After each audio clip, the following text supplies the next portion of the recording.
Hi కవిత ma'am. Hi మా. OP start చేస్తున్నారా ma'am?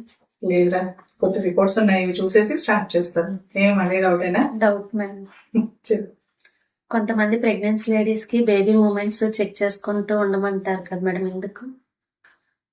Pregnant ladies baby movements జనరల్గా ఏంటంటే బేబీ బాగా మూవ్ అవుతుంది అంటే ఏంటి, యాక్టివ్గా ఉందని అర్థం కదా. సో బేబీ యాక్టివ్గా ఉందా లేదా అనేది ఇప్పుడు ఒకసారి నా దగ్గర చెకప్ వస్తారు, బట్ మిగిలిన టైం అంతా మదర్స్ కదా మానిటర్ చేసుకోవాలి.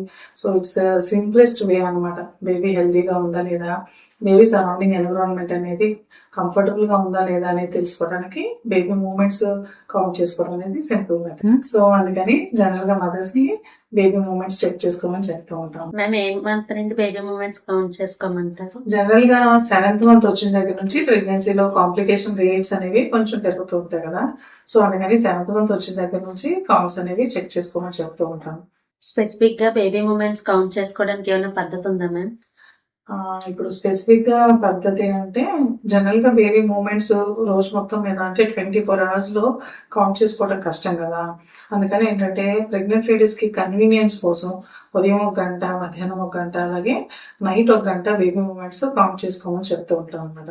సో ఆ కౌంట్ చేసుకునేది కూడా ఎప్పుడు అంటే ఫుడ్ తీసుకున్న తర్వాత, అంటే బ్రేక్ఫాస్ట్ తర్వాత, లంచ్ తర్వాత, డిన్నర్ తర్వాత ఒక 1 hour గ్యాప్ ఇచ్చి, సో వాష్రూమ్కి వెళ్ళి యూరిన్ ఎంటీ చేసేసుకున్న తర్వాత సపరేట్గా అనమాట, అంటే 10 మందిలో కూర్చొని ఉండడం అట్లా కాకుండా సపరేట్గా వేరే రూమ్లోకి వెళ్ళి లెఫ్ట్ సైడ్కి తిరిగి పడుకొని ఆ టైంలో అలారం లాగా కానీ లేకపోతే క్లాక్ కానీ పెట్టుకొని బేబీ 1 గంట టైంలో ఎన్ని మూమెంట్స్ తిరుగుతుంది అనేది కౌంట్ చేసుకోమని చెప్తూ ఉంటారు.